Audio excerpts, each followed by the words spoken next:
So hi, good morning everybody, and welcome to the next class today for the design innovation thinking. And today we are going to focus on a very fundamental question about what is design thinking and how is design thinking so different from the conventional and the traditional way of thinking. What exactly is design thinking and why it has picked up so much of significance and importance in last 2 decades that every sector that you look upon is talking of designs. So we are going to talk about what exactly is design thinking, how do you become a design thinker, what are the processes involved in design thinking, and what are the nuanced understanding of design thinking and how it changes you to look at some of the wicked problems or complex problems which surround you, maybe as a business person, as a manager, as a social service person, as a politician, as a policy framer. So design is not an exclusive domain of innovation, but yes, design thinking is closely linked to innovation and novelty and new way of thinking. But design is sort of everywhere present. In our lives, we are touched by the products and services, gadgets which we're using, all have been designed keeping in mind the users at the end. So design thinking allows you basically to sort of rejig and reboot your learning processes and your observation of the things around yourself. You get, in a way, a new lens, which is fundamentally very, very empathetic lens of viewing the problem or a service which you are going to design, viewing the problem so that when the services which you design or the products which you design keep the human right in the center. Design thinking is actually something beyond the optic or the visual appeal. It is actually beyond the aesthetics. It is a methodology through which you become a solution provider by looking at things with a new vision, and you basically develop this empathy or you evolve this empathetic bone in you, whereby whenever you are catering to the needs of the users, you keep in mind the feasibility, the viability, and the utility of the user right in the center. So we can say that design thinking is a way of thinking which keeps humans right in the center and not as an afterthought. You keep the human needs, and it's a human-centered approach to looking into the problems, the products, and the services. So I'm going to share some slides with you in today's class, and then we quickly go through some of the essential definitions, origin of design thinking, what is the history of design thinking, and then we discuss some case studies of some remarkable designs which have become very, very successful. And lastly, we will talk about the whole process, the steps, or we should not be actually calling it steps. It is known as the spaces and the steps which comes into play when you start thinking as a designer. So I'm going to share some slides with you today, and we're going to talk for about 20-25 minutes to explain the concept to you in a better. So I'm sharing my slides now. Yes, here we are. Yes, so this is the topic that we are going to talk about in the class. What is design thinking? And like any normal individual, who it sounds a very fanciful way of thinking. So I'm sure when you got to know the topic of today's talk and lecture, you were thinking, what exactly is this kind of a thinking, and how is it different from the kind of thinking that I have been doing personally or you have been doing personally? So first and the foremost thing that we need to understand is design and design thinking are two different things. So it's not the same concept. When we talk about design, design per se is all about looks. It is about the visual appeal. It is about the appearance. It is about the optics. It is about the aesthetics. But design thinking is, of course, designs, but that is not all.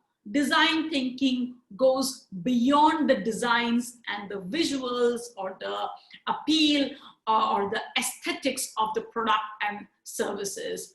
The design is about crafting something very, very novel and innovating and sort of challenging and shelling out the old forms through expertise, which provides an interactive, human-centered solution to very, very complicated situations and problems of the society or of human civilization. So I'm sure that when you look around yourself, you see everything has been designed. Your mug, coffee mug in the morning, to the bottles, to the phone, to your washing machines. You can name anything. So everything is an outcome of a design. And you must also recognize the fact that design thinking is a basic, dimension of human intelligence. And we must also, and I must also say that our cognitive ability basically comprises of the science, the art, and the design. And then why design thinking has, as I said, become so important? Because we all know and accept that we live in a world where there are interlocking systems, and thereby there are interlocking or interconnected or joined up problems also. And we live in a world which is very, very dynamic, multifaceted, and where the exchanges, especially post the globalization, has become more interconnected. So problem solving has not become an isolated agenda. It is no longer an isolated agenda because of this very, very interconnected and interlinked world that we are living in. The problems that we face also are highly interconnected. For example, the climate change, the poverty, the migration, all these are highly interlocking problems, and thereby they need to be looked into through the prisms of this interlocking systems and structures through which you can solve these stubborn problems also. So if we take a moment to think about this big question, which we need to ask as a government official, as educationist, as social organization, as business, or as a corporate, we are asking these questions every day almost to ourselves that, for example, how will we navigate the disruptive forces of the day, including technology and globalism? This is a question that we constantly ask ourselves. Another question that comes to our mind very often is, how will we grow and improve in response to the rapid or accelerated change or in the era that we are existing in, where disruptions have become more common, more frequent? How do we gear ourselves to sort of be ahead and prepared to take on these challenges and disruptions? Just let me take a moment to talk about the current situation of pandemic. And in fact, no country was prepared for this kind of a global pandemic. So we are dealing with a very, very complex problem. We are in the midst of the biggest disruption that the human civilization is facing in a century. So are we prepared to think in a very, very innovative way? And can we apply the design thinking to think of these complex and complicated issues, or we continue to look at the problem and try to solve the problem through traditional ways or conventional ways of problem solving. So another question that comes to the mind is, how can we effectively support an individual while simultaneously changing the big systems? So all these questions are something that policy framers are grappling with almost every day. So design thinking offers you an approach for addressing these very, very vexed, perplexing, complicated, big questions. It provides you with a new methodology to look at the problem. So creativity is at the focal point or at the hub of design thinking. You cannot just have the stereotypical mindset and attitude or vision to become a design thinker. It is actually about, eradicating yourself of this conventional way of looking at a problem. So design thinking stages include observation to learn about the left out needs, about the context, about the constraints of a typical situation.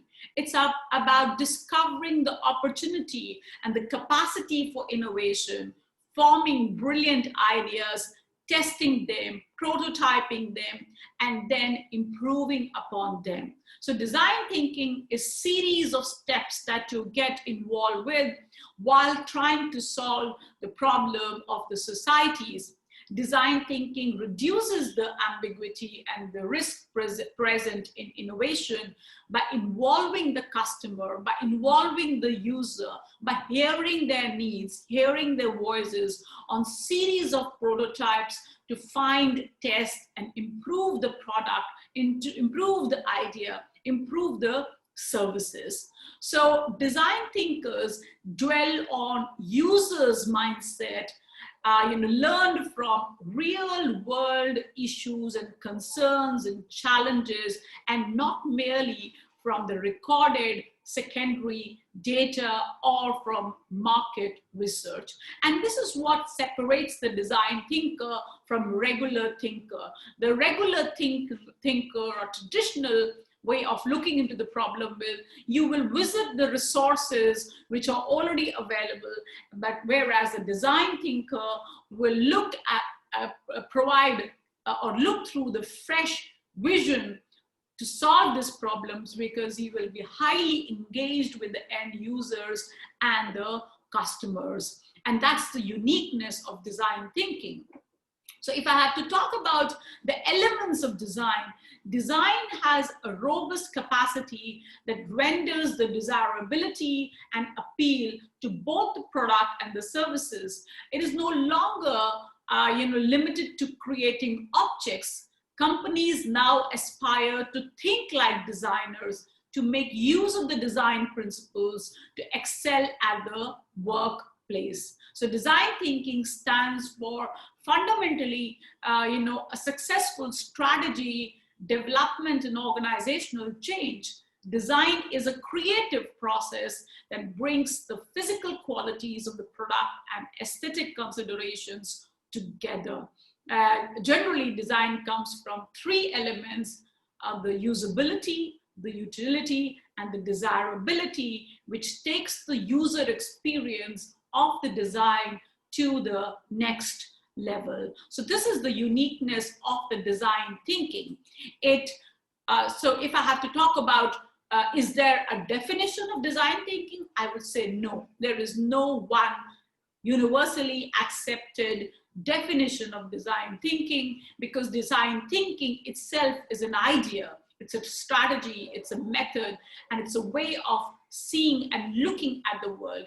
It grows beyond the confines of any individual person, organization, or website, and it matures as we get to engage with our users and customers, and its history deepens and impact evolve. So design thinking is in that sense evolutionary rather than coming at a final decision. And this is my favorite definition of design thinking, given by the guru of design thinking, Tim Brown. And he says design thinking is a human-centered approach to innovation that draws from the design toolkit to integrate the needs of the people, the possibilities of the technology, and the requirements of the business success. So this is a key element and one of the most brilliantly, formulated definition of design thinking, because they're talking about the human-centered approach of innovation, where they're looking at the needs of the people and the possibility of technology, catering to the needs of the community or the end users. So what is a design thinking? We can say design thinking is an iterative process in which we seek to understand the user, challenge the assumptions, redefine the problems in an attempt to identify alternative strategies and solutions that might not be instantly apparent and obvious with our initial level of understanding. But at the same time, design thinking provides a solution-based approach to the solving of problem. It is a way of thinking and working, as well as collection of hands-on methods, and I will add, it's about hands-on experience. You learn a lot of design thinking by actually doing, rather than relying on already research data or manuals. Design thinking is so interactive that the perfect design actually comes from the engagement with the users, rather than finding ready-made and tweaking some of the already existing solutions. So designer and a scholar, Richard Buckman, framed this ongoing challenge for design thinking in the year 1992 through the notion of what he terms as wicked problems. And wicked problems can be defined as problems that are very, very complex, open-ended, and very ambiguous. And these are the problems, or the wicked problems, that do not lend themselves to easy judgment of right or wrong. So these are complex. The answers are not in black and white. So because of the overlapping and complexity of the issue, design thinking is a perfect tool of trying to deal with some of these, stubborn problems. And even Victor Papaneuk's Design for the Real World spoke to the need for the design to address the real world challenges, real world concerns and problems in ways that considers the state of humanity and the planet. So design thinking is basically, if I have to put it, new way of looking at a problem. And if I have to talk about the history and the origin of the problem, history is that we know that design thinking is relatively new subject. It is relatively young in comparison to the scientific method, which stood the test over the centuries through rigorous investigations. Design thinking is about 10 to 15 years old, and we are just at the first step of threshold of exactly digging deeper into the concept and evolving new processes, new techniques of being or becoming a design thinker. So it's still very, very, or it's still largely a set of heuristic for guiding team-based collaboration. So we lack that kind of experience in design thinking because the subject itself is very, very new and very, very young, roughly about a decade old. So design thinking, whenever we talk about design thinking, we have to talk about the IDEO, because IDEO which was formed in 1991 as a result of merger between David Carey Design, which created Apple Computer's first mouse in 1982, and ID2, which designed the first laptop computer in 1982. And initially, IDEO focused on traditional design work for business, designing products like Palm-V, personal digital assistant, Oral-B toothbrushes, and steel case chairs. And these were the types of objects and designs that were displayed basically in the lifestyle magazines or on the pedestals in the modern art museums. So idea was initially dwelling into this kind of design. So David Kelly, who founded the Stanford University Institute of Design, also known as D School, remarked that every time someone asked him about design, he found himself inserting the word thinking. And that explains how eventually the nomenclature or the term design thinking got stuck and became popular. So it was very, very accidental. I want to show you one picture which, whatever theoretically I have, explained to you gets, reflected in this very, very famous picture of design thinking or out-of-box thinking. And what you are basically seeing in the image is that the truck is stuck under the bridge and it's not able to move. And when this incident happened, there were many, many people in and around because there was a lot of traffic blockage would happen, and everybody was giving the suggestion. They talked about dismantling the truck, removing the roof of the truck. They talked about, removing a few bricks from the bridge. And what was spectacular and brilliant was, and that is why it is called out-of-box thinking, there was a small boy passing by who stood and very casually stated that why not take the air out of the pressure out of the tires. And when they did that, it actually reduced the length of the height of the truck, and the truck could pass from the bridge. So this is, sometimes design thinking may appear to be very fanciful, but design thinking is also very simple. It is something we miss because it's so obvious and it's so simple. So we try to, think about solutions in a very, very complex way, but out-of-box thinking sometimes can be very simple, and it actually requires looking into the problem from a different angle and different mindset rather than continuing to follow the principles and formulas that we have been taught about solving the multiple problems that we face in the economy and in the society and in various other domains. So thinking like a designer can actually transform the way you develop products, services, and processes, and even the strategy begins to change because you're keeping the human right in the center. You're keeping the clients right in the center. Design thinking is a lineal descendant of that tradition.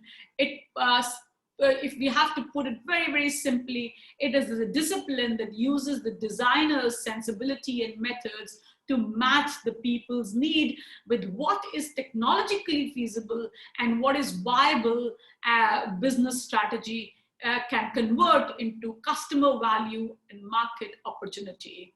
So like Edison, painstaking innovation process, it is often entails a great deal of perspiration or hard work whenever you start thinking of designing.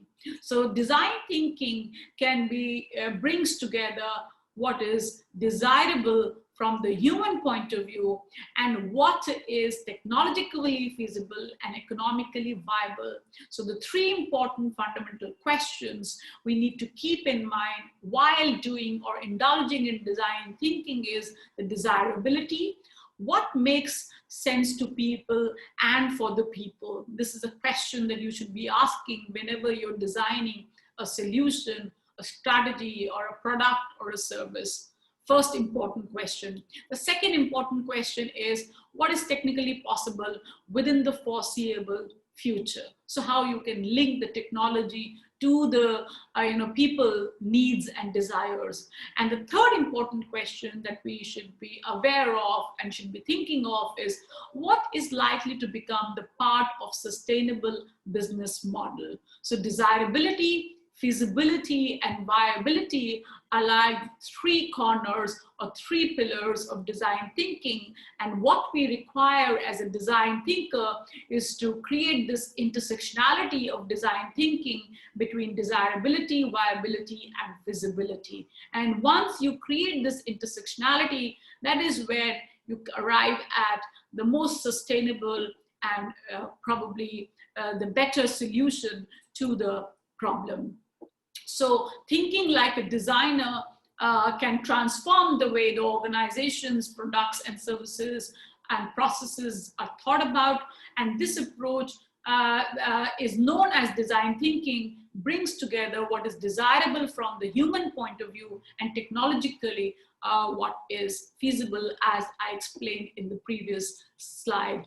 So the systemic problems need systemic solutions. So many social enterprises are already intuitively using some of the aspects of design thinking to solve the problems of the society. But there are certain impediments that we need to keep into mind. And one of the biggest impediment when we think about design thinking and social innovation is the fear of failure. So the solution for the fear of failure is that we need to encourage prototyping, quick, cheap, easy, dirty, as a part of creative process, and not just as a way of validating the finished idea. So design thinking, in a way, can appear to be very, very chaotic. It is not so systematic. Design thinking is taps into the capabilities of the people, which has been overlooked so far through the conventional approach. It creates products and services which is deeply connected with the people. Design thinking relies on the ability of the intuitive power to recognize patterns, to construct ideas that have become, that have emotional meaning as well as functional significance. So design thinking process involves three things. It requires inspiration, it requires ideation, and it requires implementation. So think of inspiration as problem or an opportunity that motivates the search for a solution. That is an ideation as a process of generating, developing, and testing ideas, and implementation as a path that leads to the project stage and brings it to the people. Now I'm going to talk about the steps or a design thinking framework. So this is a framework, and this has been developed by Stanford D School, and this is also known as design thinking process. So what are the steps involved when you want to arrive at a solution? So these are the 5 steps which are important to adopt whenever you are thinking like a designer. The first important, and I would say most significant among the all, is empathy. That means you need to be able to identify the needs. You need to be able to understand the needs of the people, and you should be non-judgmental when you actually empathize. Secondly, I would say, how do you define the problem? That means you need to have this, ability to come to correct conclusions about the problem. What is the objective that you're trying to achieve? What are the decisions which you need to be kept in mind? What are the pain points and what are the challenges? This needs concrete definition.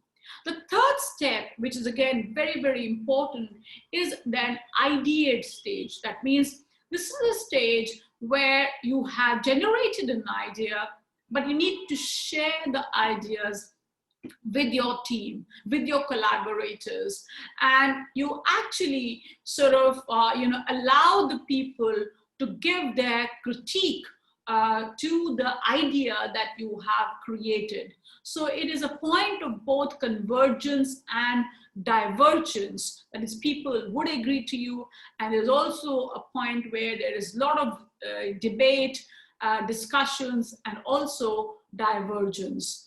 And then you prioritize the ideas and come to, come to adopt a particular idea which you think is most viable and feasible and desirable. And the next step is, of course, prototype.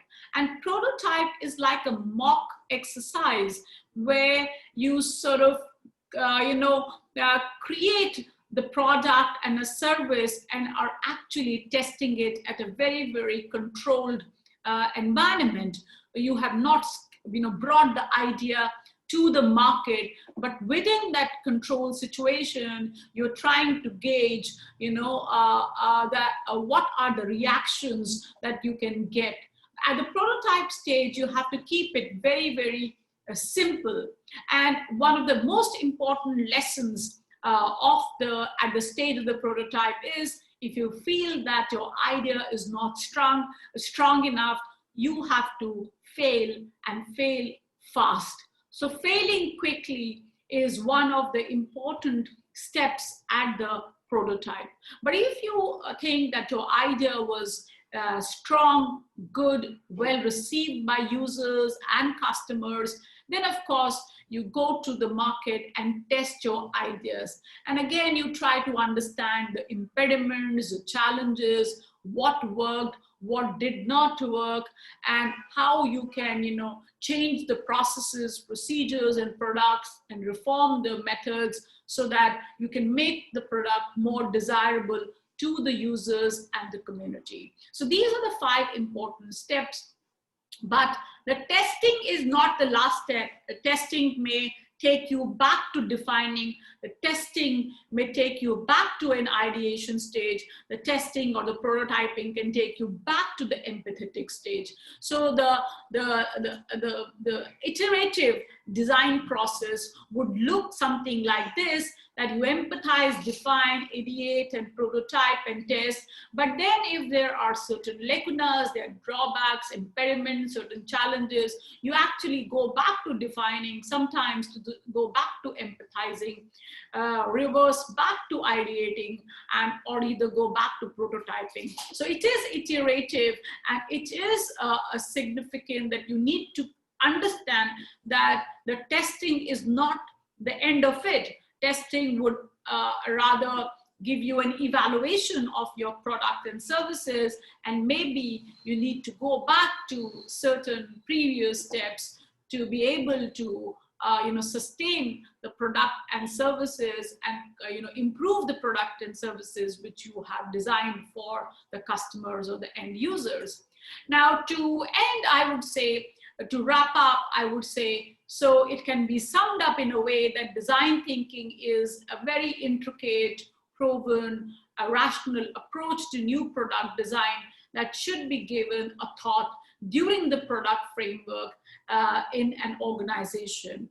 And of course, it does not happen overnight or emerge unless there are people who adhere to the concept itself. But it is highly recommended. Design thinking is highly recommended for companies who are keen on establishing a more interactive and holistic approach to the designs. So I'm stopping my slides now, and if there are certain questions that need to be discussed, we can do that. Otherwise, we will end the class here.